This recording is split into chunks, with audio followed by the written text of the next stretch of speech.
Led Pakistan's cricket team to World Cup glory in 1992. This could be victory, it is. Pakistan win the World Cup. A magnificent performance. But in the 30 years since, he's gone on to become a philanthropist, setting up a cancer hospital in Lahore, and a political activist, establishing his own party, the PTI, or Movement for Justice. He became Pakistan's 22nd Prime Minister in 2018, pledging to fight corruption and revive the country's struggling economy. He's ushered in a new foreign policy too, moving away from the US and closer to Russia and China. But Pakistan's tense relationship with India did not improve on his watch. His tenure came to a dramatic end in April this year after he was overthrown in a no-confidence vote. He's accused the United States of a conspiracy to remove him from power, a claim the US State Department denies. Khan has taken to the streets to demand another election and, as we heard from Avani earlier, continues to lead rallies of his supporters. I spoke with Imran Khan from Islamabad. Imran Khan, welcome to the program. Thanks for joining us. My pleasure, Mark. Right now, Pakistan is in the midst of an economic crisis. There's huge increases in the cost of living, there's inflation, power costs, currency problems. That's a lot of change, a lot of disruption. Do you think the current government is equipped to handle this crisis? Well, Mark, knowing the aftermath of the coronavirus, it disrupted all supplies, and there was this commodity super cycle. Prices went up, inflation went up all over the world. So my government had very delicately balanced all this, and we managed to keep the prices down, and the sentiment was good because our industrial growth and our agricultural growth was going very well. So when this regime change took place, the market lost confidence. So what we are watching right now is a meltdown. Our currency has lost almost 10% of its value. Stock exchange has crashed. Prices have gone through the roof. Inflation is now about 30%. So the country is facing challenges right now. You've led several protests over the past few weeks. What exactly are you trying to achieve? Are you not concerned that the protests will add to a sense of chaos? Well, the chaos was when, Mark, this what we call the US-backed regime change took place in Pakistan. And so my government was replaced by a government, 60% of the cabinet is on bail. These two families have been ruling Pakistan for 30 years. So my government was the first time we replaced this two-party system and we came into power. Now, the parties that were fighting, contesting against each other, both have joined hands and are in government. But they're facing massive corruption cases. And so what has happened is that these people have come into power, rather than having a roadmap to fix the economy, all they're doing is trying to get rid of their corruption cases of billions of rupees. So they are completely incapable of handling it. All we want is, we just want elections. We want free and fair elections so that let the people of Pakistan decide who should run the country rather than a US-backed regime change. You have repeatedly claimed the US backed your removal from office. What evidence do you have of that? Well, yes. On 7th of March, the US Under Secretary of State, Donald Lu, he meets our ambassador in Washington and actually threatens him that unless Imran Khan, is removed through a vote of no confidence, there'll be consequences for Pakistan. And if I'm removed, then all will be forgiven. Now, this is this American official threatening our ambassador. An ambassador in an official meeting, minutes were taken.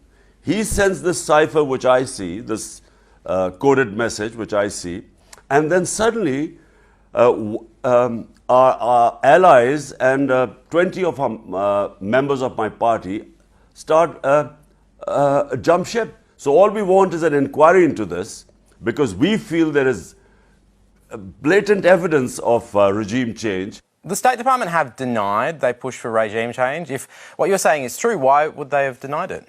Well, I think it'll be extremely embarrassing. The State Department clearly, or this Under Secretary, Donald do, clearly did not think this would become public. Elections are scheduled for next year. If you are so confident of your re-election, why not just wait for those elections? Mark, this is insulting for a country of 220 million people that an elected prime minister is removed by this conspiracy. And we know what the conspiracy was. Let me just say, Pakistan is not the first country where the regime change by the US has taken place. No Pakistani Prime Minister has ever finished a term in office. And I'm curious as to why that is and why the role of the military is so significant. In the last 62 years, half the time we have been ruled by military and half the time by these two families. They've ruled us. So I'm the first time it's a new party has come up. And I feel that days of military ruling Pakistan are over. I think there's a consensus in the country that even a poor democratic government is better than a military government, because what happens is that when the military intervention takes place, we go back to square one. We then again have to start our evolution as a democracy. At the moment, do you have any indication from foreign governments that they would support you returning to power? Mark, I don't want any support from foreign governments to get into power. I want free and fair elections. Let the people of Pakistan decide whoever they think is best to govern the country. Just looking now at the India-Pakistan relationship, a couple of weeks ago we had the Indian High Commissioner to Australia, Manpreet Vora, on the show. And he said that Pakistan sponsored terrorism and that they won't deal with Pakistan until Pakistan deals with that. I'm curious, do you have a response to that position? Well, this is a standard line by India, because you see, where is the terror? There is only one issue between us, and that is Kashmir. And I find that it's just lack of leadership that we have not been able to resolve this issue. Because the advantages of peace in the subcontinent are enormous. Pakistan on one side has China, one of the biggest, fastest growing economy in the world.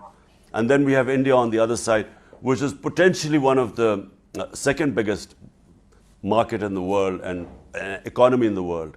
And then on our other side, we have all the world energy reserves. We have Iran, and then we have Central Asia. So we are strategically placed. If we had peace with India, India then has access to all the energy corridors. It has access to Central Asia, land access. And on the other hand, Pakistan and India, we have access to each other's markets.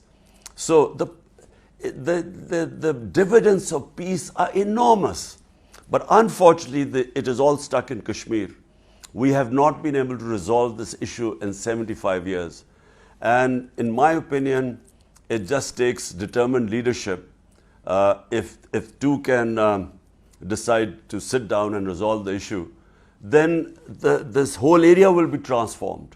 And may I say that, the issue of resolving Kashmir lies with the people of Kashmir.